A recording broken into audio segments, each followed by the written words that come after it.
जोहार झारखंड, जय झारखंड। आशा करते हैं आप सभी ठीक होंगे। और जैसा कि सूचना व जानकारी मिल रही है, 60-40 नाई चल तो विरोध के तर्ज पर हमारे पड़ोसी राज्य बड़े भाई बिहार के अभ्यर्थी भी अब 60-40 नाई चलतों के साथ आंदोलन करने की तैयारी कर रहे हैं। तो सबसे पहले उन विषय पर बात करने से पूर्व आज बकरीद की हार्दिक शुभकामनाएं।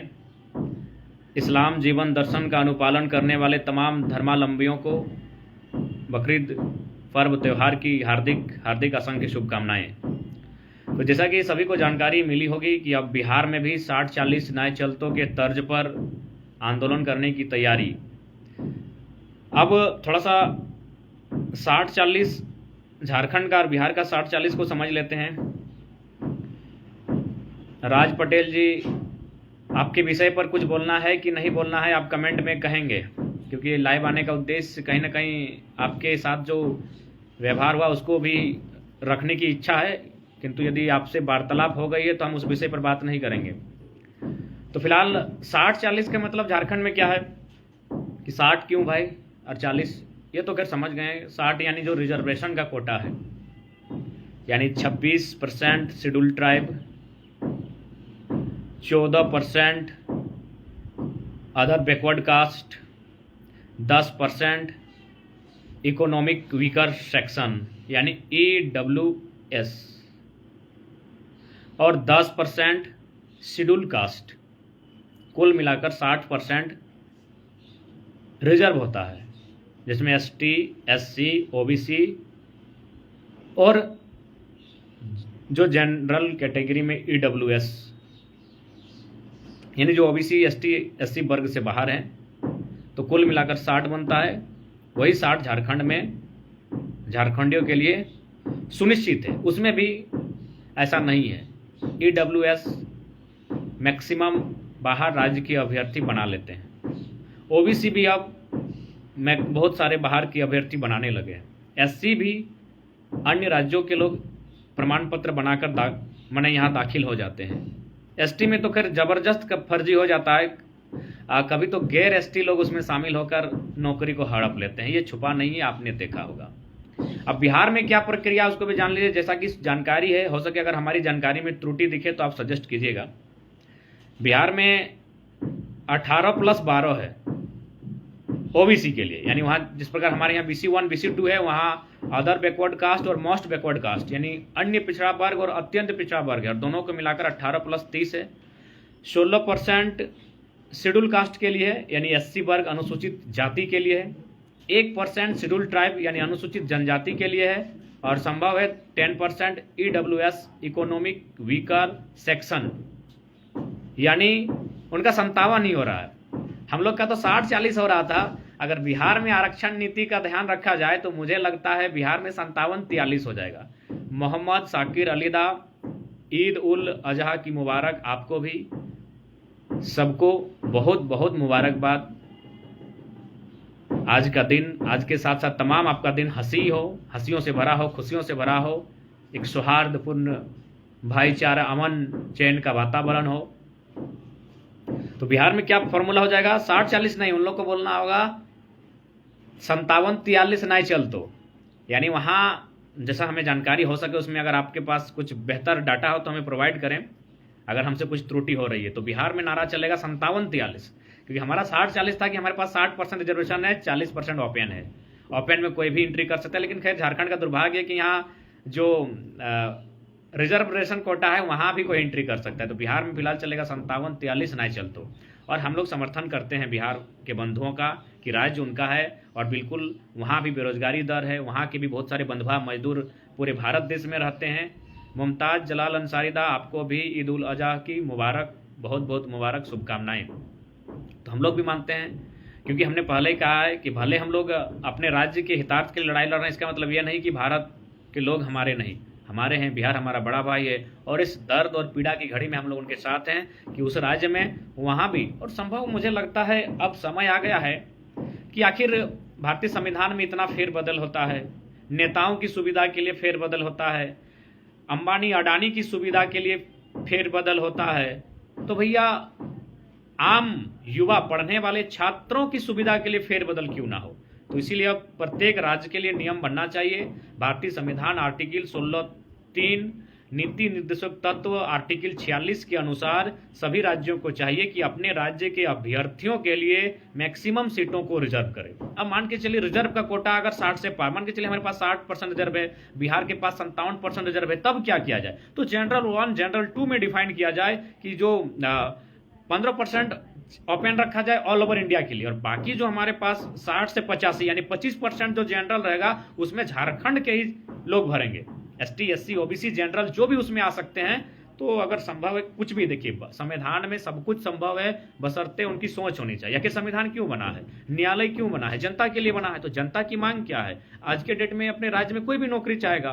तो इसीलिए अगर संभावना हो तो जनरल 1 कहीं है शायद, मुझे जानकारी नहीं पुख्ता, लेकिन कहीं कानो कान सुने हैं, पता नहीं कितनी सच्चाई है, लेकिन फिर भी हम कहना चाहेंगे कि 60% रिजर्वेशन, बाकी का जो 40% ओपन बचता है उसमें संविधान का अनुपालन हो, उसको फिर 25-15 किया जाए, यानी जनरल 1 और जनरल 2 परिभाषित किया जाए कि जनरल 2 में ऑल ओवर इंडिया भर सकते, उसमें भी ऑल ओवर इंडिया के साथ झारखंडी भी भरेंगे, छोड़ कह देंगे 15 वाला भी।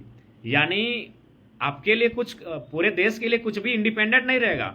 आप जिसमें आएंगे उसमें झारखंड के लोग भी आएंगे, लेकिन जो 25 फिर होगा जनरल 1 उसमें आप रख दीजिए कि इसमें इस जनरल 1 में केवल और केवल झारखंड के ही होंगे। तो इस तरह का नियम बनना चाहिए। आखिर नियम क्यों बनता है, आज 368 हमारे पास क्यों है, भारत के संविधान संशोधन के लिए है। तो संविधान में संशोधन कीजिए, बेहतर नियमावली बनाइए और पूरे देश में प्रत्येक राज्य को अधिकार दीजिए कि आप अपने राज्य के अभ्यर्थियों के लिए नियम कानून बनाएं, और बनना चाहिए। नहीं तो फिर आखिर सन ऑफ सॉइल का सिद्धांत क्या होगा, हम अपने राज्य के इस बात का माने हमें कैसे पता चलेगा ये राज्य मेरा है, जब उसमें हमें उस राज्य के होने का कोई अनुभव ही नहीं मिलेगा। तो और साथ ही साथ चूंकि हम लोग को लाइव समझ सकते हैं कि 18 तारीख को अधिवेशन हुआ है और आज हम लोग 29 तारीख को अधिवेशन की चर्चा कर रहे हैं।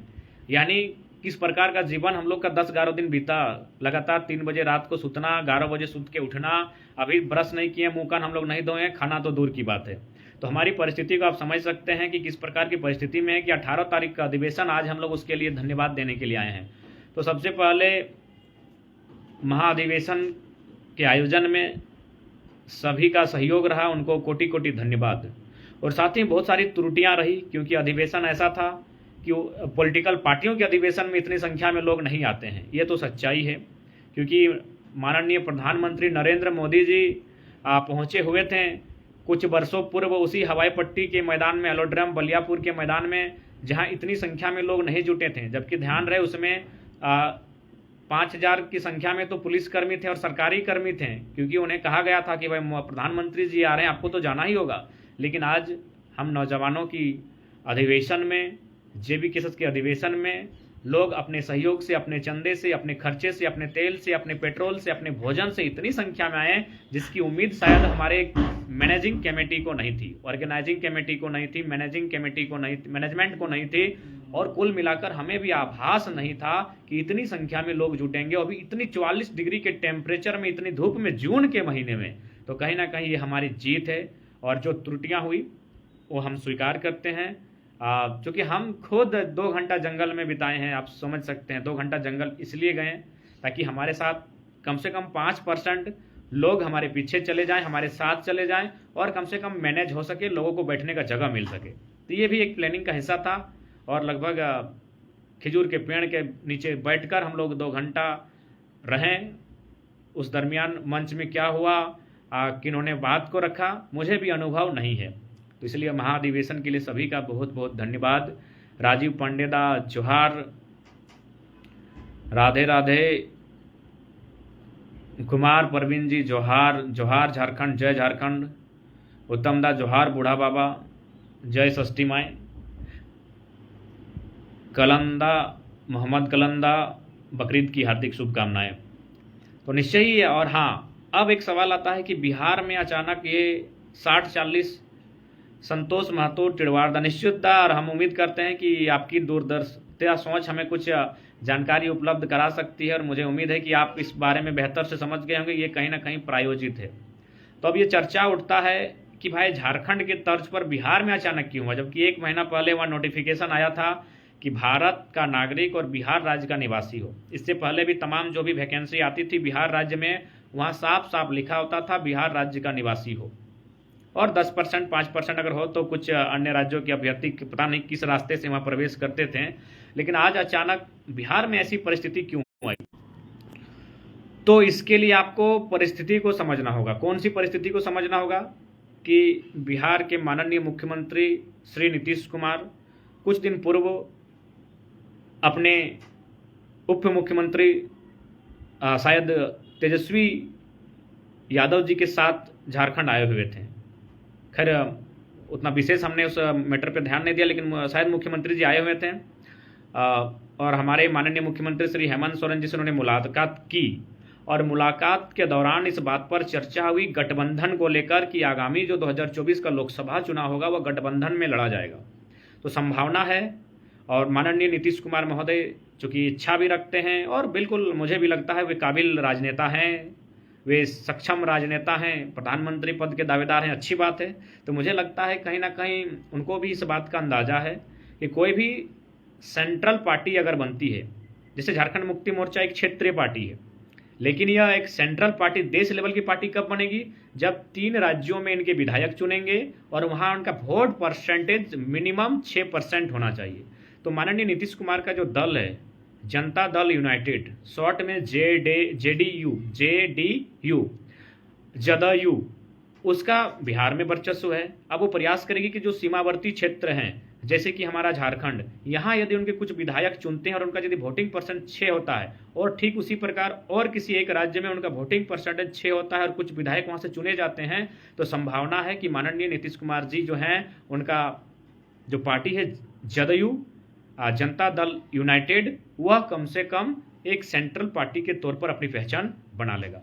अब सवाल बनता है, निश्चय ही गठबंधन के माने हालात पर चर्चा हुए हैं, तो जाहिर सी बात है इस विषय पर भी चर्चा हुआ होगा कि झारखंड में क्या उथल पुथल है। तो माननीय मुख्यमंत्री ने बिहार के मुख्यमंत्री को अवगत कराया होगा कि यहाँ क्या चल रहा है, न यहाँ 60-40 का विरोध चल रहा है, यहाँ खतियान को लेकर बात चल रही है, और यहाँ माने झारखंड के लोग बिहार से केवल नक्शे में झारखंड लिए अपना अधिकार मांग रहे हैं। तो नीतीश कुमार जी गए और एक नया नियम वहाँ भी 60-40 का तरीका अपनाने को मजबूर किया है छात्रों को। तो कहीं ना कहीं ये प्री प्लानिंग है, इसलिए आप इस बात को समझ सकते हैं। ठीक है, नीतीश कुमार जी बिल्कुल पीएम के कैंडिडेट बने, हमारी शुभकामनाएं हैं, लेकिन इसको आप प्री प्लानिंग मान सकते हैं झारखंड के तर्ज पर। और एक उदाहरण आपको दे सकते हैं, आप इस उदाहरण को नकार नहीं सकते हैं। माननीय राज्यसभा सांसद श्रीमान खीरू महतो जी, निस्संदेह मैं उनसे विशेष परिचित नहीं हूं और न ही विशेष जानता हूं, किंतु उनका आदर सम्मान करते हैं, और वे राजनीतिक अंतिम पड़ाव में थे, राजनीतिक संन्यास की ओर थे, लेकिन उस शख्स को राज्यसभा लेकर जाया जाता है नीतीश कुमार के द्वारा। क्यों? क्योंकि उन्होंने देखा कि झारखंड में आंदोलन हो रहा है और इस आंदोलन में कहीं ना कहीं बिहार झारखंड यूपी वाला कंट्रोवर्सी देखने को मिल रहा है। तो उन्होंने क्या किया, खीरूदा को उठाया और सीधे लोकसभा राज्यसभा भेजने का कार्य किए, ताकि पुनः जो सिंपैथी को गेन कर सके। अच्छा बात है, इसीलिए तो उन्हें सुशासन बाबू कहा जाता है, इसीलिए तो भाई बैलेंस पर्सन है कि किस प्रकार गवर्नमेंट को अपना बैलेंस करके चलते हैं। उन्होंने बड़े गंभीरतापूर्वक आवाज किया कि आंदोलन करने वाले कौन लोग हैं। उन्होंने एक समुदाय को देखा कि इनकी संख्या ज़्यादा है, तो उसी समुदाय से उठाकर लेकर चले गए। तो कहीं ना कहीं इसे भी आप उसी तर्ज पर देख सकते हैं जिस तर्ज पर आज 60-40 बिहार में देखने को आपको मिल रहा है। तो कुल मिलाकर ये प्री प्लानिंग है, क्योंकि लोकसभा चुनाव सामने है, उसमें बहुत सारे प्रधानमंत्री के कैंडिडेट सामने आएंगे, जिसमें अरविंद केजरीवाल जी हैं, राहुल गांधी साहब हों, नीतीश कुमार जी हैं, ममता बनर्जी जी हों, और खैर इधर तो प्रधानमंत्री नरेंद्र मोदी जी स्वयं रहेंगे ही। तो ठीक उसी प्रकार एक पहल है माननीय नीतीश कुमार जी की, अच्छी बात है, लेकिन मुझे लगता है अब समय आ गया है कि कोई भी राज्य ओपन क्यों करे। एक बात बताइए, हम ओपन असम के लिए क्यों करें, हम ओपन राजस्थान के लिए क्यों करें? क्या राजस्थान के जो शिक्षक बन के आएंगे, शागिर्दा बहुत बहुत मुबारक आपको भी, राजस्थान से जो शिक्षक बन के आएंगे क्या झारखंड में ठीक से पढ़ा पाएंगे? वो हमारी भाषा परंपरा से अवगत नहीं है। केरल से अगर कोई शिक्षिका आएगी, क्या हमारे झारखंड में पठन का कार्य कर पाएगी? नहीं कर पाएगी, वो हमारी भाषा संस्कृति से अवगत नहीं है। तो ठीक उसी प्रकार एक सर्वे कहती है झारखंड में 69% अनुसूचित जनजाति क्षेत्र में जो भी युवा हैं वो अपनी पढ़ाई को छोड़ देते हैं, क्योंकि उनकी मातृभाषा में पढ़ाई नहीं होती है। समझ सकते हैं, वो हिंदी तक को नहीं समझते हैं, और 69% युवा शिक्षा को छोड़कर निकल जाते हैं। ये किताब का सोर्स हम भूल रहे हैं, किताब का सोर्स आपको कभी अवेलेबल करा देंगे। तो क्यों? तो ठीक उसी प्रकार हमारे लोग असम में क्यों नौकरी करेंगे भाई? हमारे वहाँ की भाषा नहीं जानते, वहाँ की परंपरा नहीं जानते हैं, वहाँ बिजनेस के सिलसिले में जा सकते हैं, लेकिन जब आपको डायरेक्ट जनता से बात करना, आप कैसे हैंडल करेंगे? तो इसीलिए आज समय आ चुका है कि पूरा देश इस विषय पर चर्चा करे कि जिनका राज्य हो उनको पहला अधिकार मिले और मैक्सिमम अधिकार मिले। ये आधा आधा नहीं चलेगा, 60-40 तो आधा आधा है। बिहार में भी तो आप आधा आधा कर दिए 57-43, आधा आधा क्यों होगा भाई? क्यों होगा? मानते हैं भारतीय संविधान आर्टिकल 16 कहता है कि आप नौकरियों में राज्य के आधार पर, क्षेत्र के आधार पर, जन्म स्थान के आधार पर, जाति के आधार पर, धर्म के आधार पर भेदभाव नहीं कर सकते हैं। जोहार भानुप्रिया महतो जी, जोहार प्यारीलाल महतो जी, जोहार सुमित शाही, जोहार।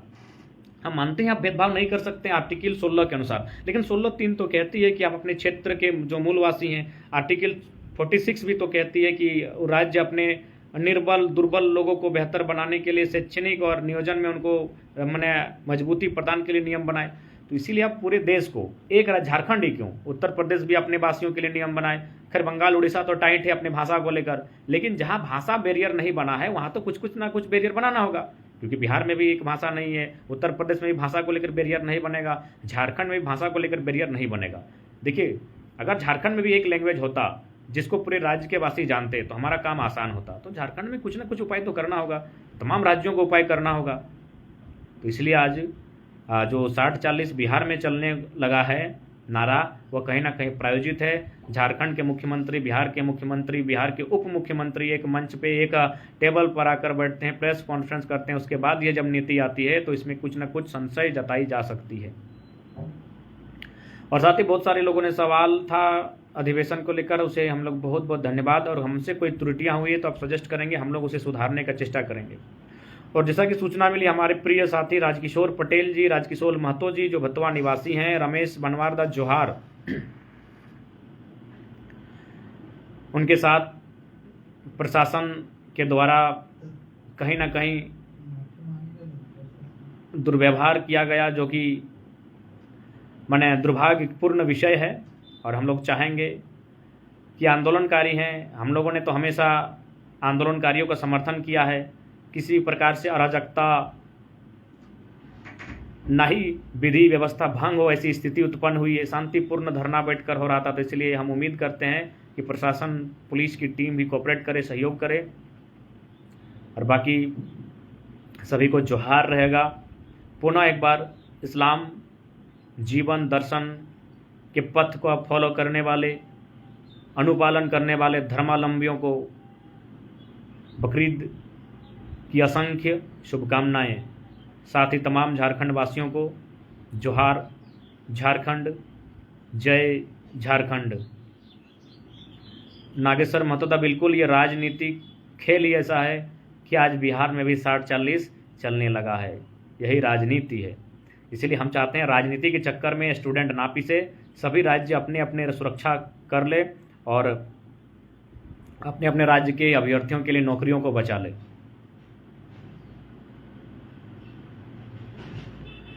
बिल्कुल कुणाल चंद्रवंशीदा, निश्चय ही आपकी बातों को अमल करेंगे। बाकी पुनः सबको जोहार रहेगा। जय झारखंड, जोहार झारखंड।